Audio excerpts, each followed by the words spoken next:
Como o Ari está com a gente aqui hoje, a gente escolheu um tema que tem mais a ver com o ministério dele, com o que ele envolve durante, né, as atividades dele, que é justamente esse trabalho com a internet, né? É um pastor, o ministério dele é notável também pelo trabalho na internet, por dialogar com diversos tipos de gente, por sair do ambiente igrejeiro, seja lá pela forma que for.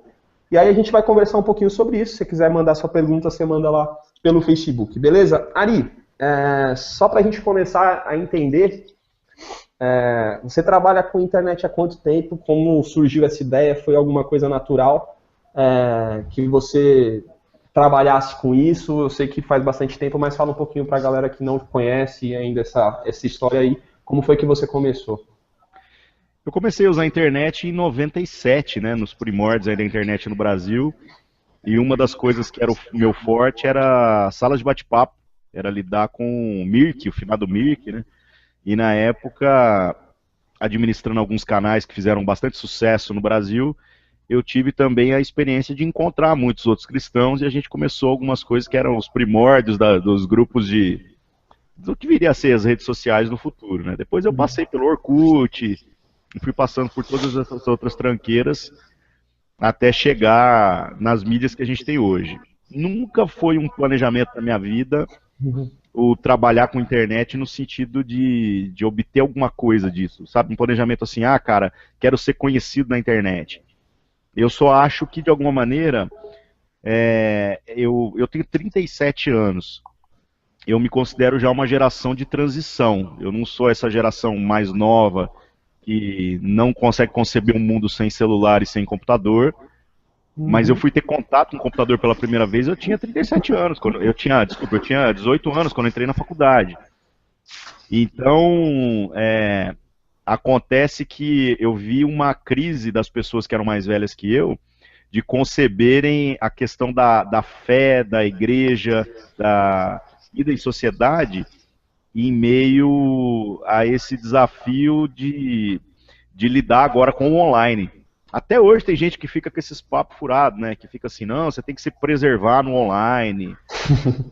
A vida é no offline, né? Você tem que viver no mundo real. Mas e isso essa separação já não é algo tão coerente. E por conta disso, acabou que eu, sendo eu mesmo e sem nenhum planejamento, consegui alguma mídia na internet, né? Uhum. Eu acho que esse é o ponto, né? Hoje, assim, para a nossa geração, que você não se considera parte dela, mas está nela, é inconcebível uma vida fora da internet. Tem gente que vive mais dentro da internet, é quase patológico, né? Vive mais dentro da internet do que em sociedade normalmente. E aí a reflexão é justamente essa: como é que a internet mudou a forma como nós nos relacionamos em todas as esferas, inclusive na religiosa, mas não apenas, né? Estendendo para os outros camaradas aí, pro Lucas e pro Rodrigo, como é que vocês acham que essa mudança de relacionamento interferiu no nosso relacionamento com as pessoas e com a nossa fé, nosso relacionamento com Deus? Isso de alguma forma mudou, porque tudo mudou, né? Concorda, Rodrigo? Não, mudar, lógico, não tem como a gente não falar que não mudou, mudou tudo. E mudou rápido. O lance é esse, né, que mudou muito rápido. A gente vê, desde quando a internet chegou até agora, a gente teve um espaço de tempo pequeno para tanta mudança na geração e o comportamento, né, como as relações mudaram também. O jeito como as pessoas se relacionam também mudaram. Então, por isso, a gente tem que repensar um monte de coisa. É natural que a gente pare e repense alguns formatos, algum jeito da gente interagir com a galera, como essa nova geração que não vive sem internet. Por exemplo, o Ari falou aí, mano, de 97 é uma realidade de internet muito diferente da de hoje, inclusive, né? Então, assim, o cara foi pioneiro mesmo no negócio.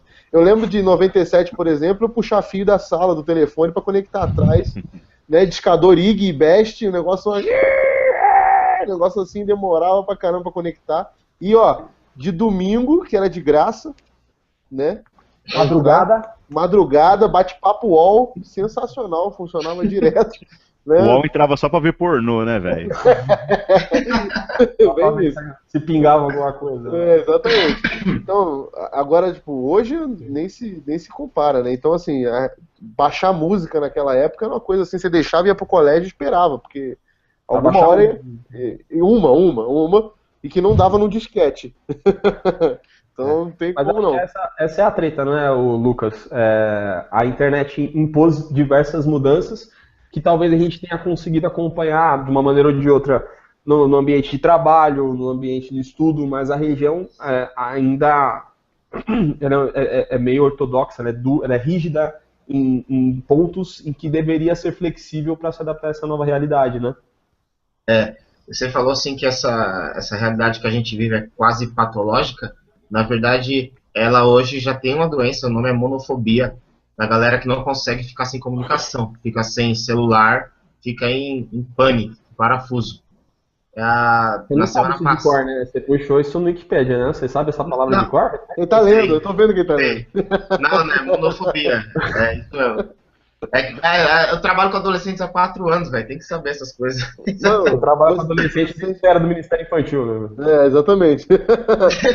Ele trabalha com adolescente porque ele é pô, então ele tem que trabalhar. Se lascar.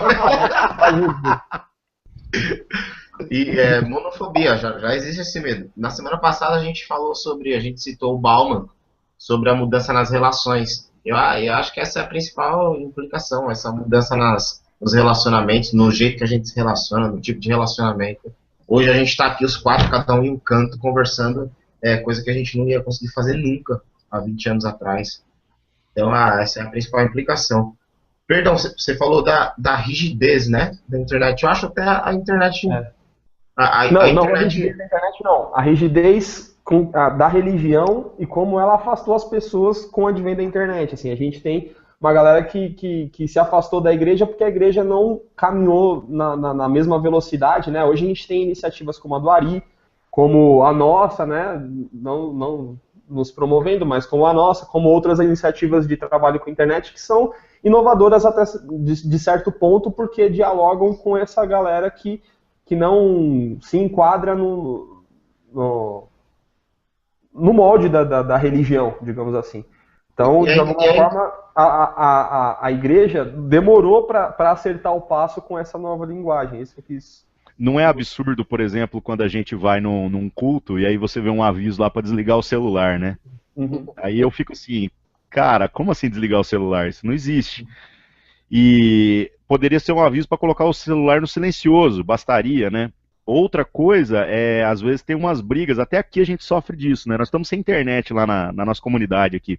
Uhum. E a gente tá religando lá e eu falei pro pessoal, não, vamos abrir o Wi-Fi, né? Os caras, mas você tá louco? Agora bomba a igreja. Agora a igreja bomba, que vai abrir o Wi-Fi. Então os caras falam assim, pô, mas aí vai ficar nego aqui só usando internet. Eu falei, cara, mas nego já fica só usando internet. Tem pra isso. Falei, só que quando a pregação tá interessante, você começa a ver aquele efeito assim, do cara pegar o celular e fazer assim, né? E quando a pregação tá uma droga, ele... Então, é um termômetro de até onde eu posso ir. E, de certa maneira, eu já percebi que quando você consegue desenvolver bem um raciocínio, consegue explanar aquilo que você está querendo pregar de maneira clara, as pessoas começam a pegar as melhores frases e publicar na internet. Quer dizer, o cara tá ligado no que está sendo falado, né? Então, uma coisa não tinha que anular a outra, né? Uhum. E antes, quando tinha internet, o pessoal ia pra galeria, pô. É onde o sinal do Wi-Fi é melhor. Não, quando não tinha, a galera dava um jeito, saía pra beber água umas 20 vezes, saía no banheiro, ia pra galeria pra ficar trocando ideia. Agora comenta da pregação no grupo do WhatsApp. Mais discreto. O descrente surge justamente do contexto de uma geração que tá meio de saco cheio com a igreja, ou que não consegue mais se ver dentro de uma comunidade, né, de fé, por causa dos diversos problemas que as igrejas, algumas igrejas enfrentam. É uma alternativa que você sempre fala que não é a alternativa ideal, que o pessoal devia procurar uma comunidade para se relacionar, que é uma alternativa mesmo, né, para aquela galera que não está em comunidade nenhuma. Qual que é o perfil de gente que é mais ativa no Descrentes? É essa galera mesmo que não faz parte de lugar nenhum? ou uma galera que concilia as duas coisas, ou uma galera que volta para a igreja? Como é que é esse perfil de pessoal? E como surgiu, né, como foi o start para esse projeto?